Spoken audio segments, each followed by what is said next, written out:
వాళ్ళు తిరుమల వాళ్ళని ఇక్కడ రమ్మని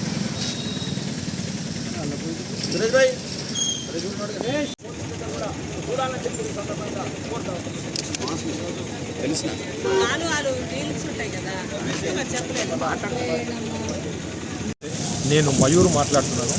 నేను నిత్యం పూలమాల వేస్తుంటా కాబట్టి ఇవాళ నేను వచ్చి దండ వేసేటప్పుడు చూడడం జరిగింది. ఎవరో తెలియని వ్యక్తులు అది విరగొట్టిరని నా అనుమానం. ఈరోజు వికారాబాద్ జిల్లా కేంద్రంలో ఇది ఎస్సీ నియోజకవర్గం. ఇలాంటి ప్రాంతంలో మహనీయుడు అంబేద్కర్ గారి విగ్రహాన్ని ఎవరో దుర్మార్గులు ధ్వంసం చేయడం జరిగింది రాత్రి. అట్లాంటి చర్యను తీవ్రంగా ఖండిస్తూ ఉన్నాం.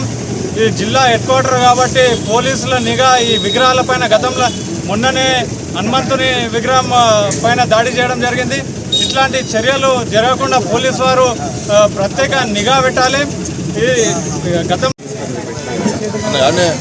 పోలీస్ స్టేషన్ ఇవ్వాలి కంప్లైంట్ ఎందుకంటే ఇది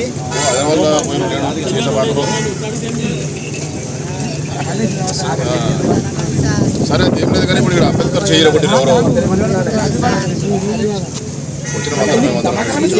సీసీ కెమెరాలు తీసి సీసీ కెమెరాలు లేకన్నా చుట్టుపక్కల ఉండేదా?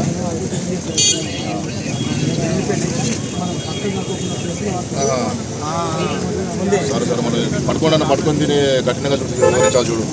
ఎందుకంటే ఇప్పుడు మన పార్టీ ఇష్యూ ఉన్నది మన మీద అయ్యే అవకాశం ఉంటుంది.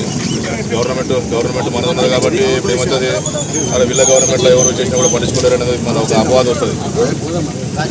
అట్లా కాకుండా మనం మీరు కఠినంగా వివరించి వెంటనే మనం పట్టుకొని మనం శిక్షించాలి.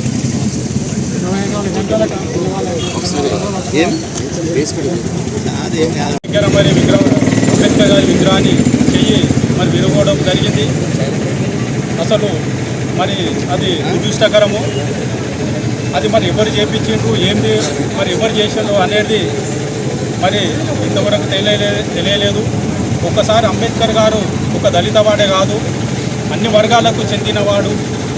ఆయనను ఈరోజు స్ఫూర్తిగా తీసుకొని అమెరికా కానీ లండన్ కానీ కొన్ని దేశాలు మరి ఆయన జయంతులు వర్ధంతులు మరి ఆయన రాసిన రాజ్యాంగం విధంగా ముందుకు సాగుతున్నారు. కాబట్టి మేము తెలియజేస్తున్నాము.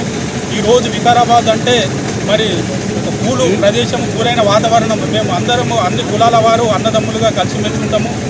మరి ఎవరైతే సృష్టించిండో వాళ్ళకు చెప్తున్న బిడ్డ, మీరు మళ్ళా గిట్ట ఏదన్నా ఇదే లాస్ట్ అండ్ ఫాస్ట్ చెప్తున్నాము. ఈరోజు మరి అందరూ నాయకులు కుల మత భేదాలు లేకుండా రైల్వే స్టేషన్ కాడికి వచ్చడం జరిగింది.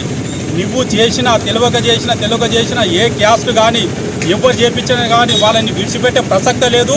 వాడు ఎవడైతే తీసుండో వాడిని చేజిగిట తీస్తామన్నట్టు నేను ఈరోజు దళిత సంఘాల తరఫున నేను తెలియజేస్తున్నా.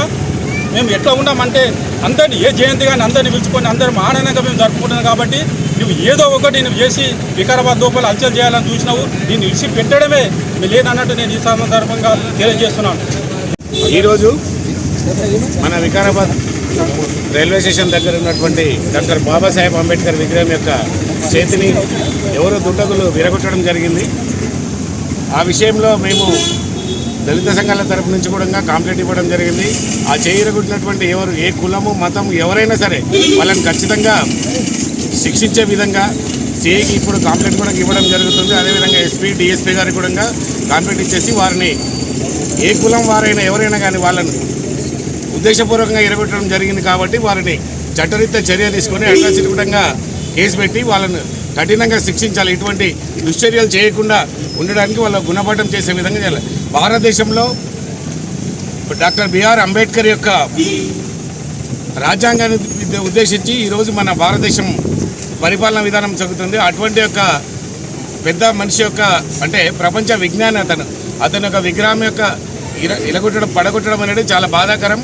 దానిపైన కఠినంగా చర్య తీసుకోవాలని ఎస్పీ గారిని డిఎస్పీ గారిని సిఐ గారు కూడా ఇప్పుడు కంప్లైంట్ ఇవ్వడం జరుగుతుంది. కఠినంగా చర్య తీసుకోవాలని కోరుతున్నాం. రైల్వే జంక్షన్ ముందు ఉన్నటువంటి అంబేద్కర్ గారి విగ్రహాన్ని ధ్వంసం చేసినటువంటి ఎవరైతే చేతును ధ్వంసం చేసినటువంటి దుండగులు ఉన్నారో వాళ్ళని కఠినంగా శిక్షించాలని చెప్పేసి బీఆర్ఎస్ పార్టీ పక్షాన మేము పోలీస్ వారిని డిమాండ్ చేస్తున్నాం.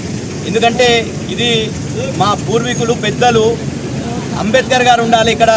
వికారాబాద్ అంటేనే పేరు రైల్వే స్టేషన్ నుండి వచ్చినటువంటి పేరు కాబట్టి ఈ జంక్షన్ ముందు వచ్చేటటువంటి వాళ్ళందరూ కూడా మార్గనిర్దేశం చేసే విధంగా అంబేద్కర్ గారు స్టాచ్యూని పెట్టుకున్నారు. ఇక్కడ తొందరలోనే కాంస్య విగ్రహం కూడా రాబోతుంది.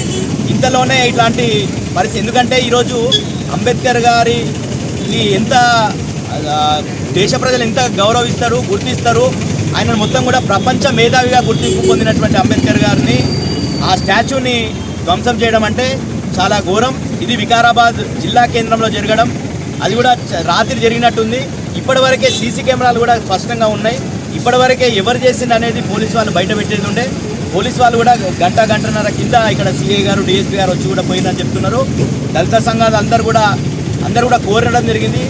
డిఎస్పీ గారు కావచ్చు, ఎస్పీ గారు కావచ్చు, తొందరగా ఎవరైతే దుండగులు దీనికి పాల్పడ్డారో వాళ్ళని కఠినంగా శిక్షించాలి. ఎస్సీ ఎస్టీ అట్రాసిటీ కేసు నమోదు చేసి వాళ్ళని జైలుకు పంపించాలని చెప్పేసి బీఆర్ఎస్ పక్షాన డిమాండ్ చేస్తుంది. ఈరోజు మన అంబేద్కర్ గారి రైల్వే స్టేషన్ వద్ద ఉన్నటువంటి అంబేద్కర్ గారి మరి కుడి చేతిని ఎవరో దుండగులు, ఎవరో దుర్మార్గులు మరి విరగొట్టడం జరిగింది. ఈ చర్యకు పాల్పడినటువంటి ఎవరైనా సరే, మరి ఏ కులానికి చెందిన వాళ్ళైనా సరే, ఏ మతానికి చెందిన వాళ్ళైనా సరే, మరి వారిని వెంటనే ఈ 12 గంటల లోపలనే పట్టుకొని వారిని తీవ్రంగా మరి మందలిస్తారా, తీవ్రంగా శిక్షించాల్సిన అవసరం కూడా ఎంతైనా ఉన్నది. మరి ఎంతటి తీవ్రమైనటువంటి శిక్షలు మన భారతదేశంలో ఉంటే మరి అంతటి తీవ్రమైనటువంటి శిక్షలు పెట్టి, మరి అట్లాంటి తీవ్రమైన సెక్షన్లు కూడా పెట్టి మరి వారిని వెంటనే పట్టుకొని ఆ దుర్మార్గుని మన ఈపులు వలగొట్టి మరి జైలుకు వరకు పంపించాల్సిన అవసరం ఉన్నది. మరి ఎందుకనంటే ఈరోజు భారతదేశంలో 140 కోట్ల మంది ఈరోజు ఇక్కడ ఉన్న ఇంచుమించుగా 140 కోట్ల ప్రజలు మన భారతదేశంలో జీవిస్తూ ఉన్నారు. మరి ఇంతటి ప్రశాంతమైన వాతావరణం కానీ లేదంటే ఈ వ్యవస్థ కానీ మరి ఇంత చక్కగా ఈరోజు నడుస్తున్నదంటే దాని అంతటికీ కారణం కూడా మరి డాక్టర్ బిఆర్ అంబేద్కర్ గారు. మరి ఆ రోజు భారతదేశానికి స్వాతంత్రం రావడానికి కారణం మరి వారే. మరి భారతదేశానికి స్వాతంత్రం వచ్చిన తర్వాత మన భారతదేశంలో ఉన్నటువంటి చట్టాలు కానీ లేదంటే భారతదేశం ప్రజలు కానీ మరి ఏ విధంగా వ్యవహరించాలి, మరి ఎవరికి ఎలాంటి హక్కులు మళ్ళీ ఇవ్వాలి అని చెప్పి ఆ రోజు రాజ్యాంగాన్ని రచించిన వారు మన భారత రాజ్యాంగ నిర్మాత అయినటువంటి డాక్టర్ బిఆర్ అంబేద్కర్ గారు. మరి ఇంత చక్కటి మన భారతదేశ రాజ్యాంగాన్ని రచించి నిర్మించినటువంటి డాక్టర్ బిఆర్ అంబేద్కర్ గారి దిక్సూచి లాంటి ఒక చేతిని విరగొట్టడం వారు ఈ విధంగా చూపుతూ ఉంటారు. మనందరికీ కూడా భారతదేశానికి ప్రజలందరికీ కూడా ఈ విధంగా మనకు రూట్ చూపిస్తూ ఉంటారు, మనకు మార్గాన్ని చూపిస్తున్నటువంటి ఆ చేతిని విరగొట్టడం అనేది చాలా దుర్మార్గం. ఇది దుశ్చర్య ఇది. మరి ఇలాంటి దుండగులను మరి వెంటనే పట్టుకోవాలని చెప్పి నేను ఇంతకుముందే సీఐ గారు కూడా మరి ఫోన్లో మాట్లాడడం జరిగింది. మరి కాంగ్రెస్ పార్టీ తరఫున మేమందరం కూడా తప్పకుండా లిఖితపూర్వకంగా ఒక కాంప్లైంట్ కూడా వెంటనే తయారు చేసి మరి వారికి ఇస్తాం. మరి అదేవిధంగా డిఎస్పీ గారికి కూడా ఇస్తాం, మరి ఎస్పీ గారికి కూడా ఇస్తాం.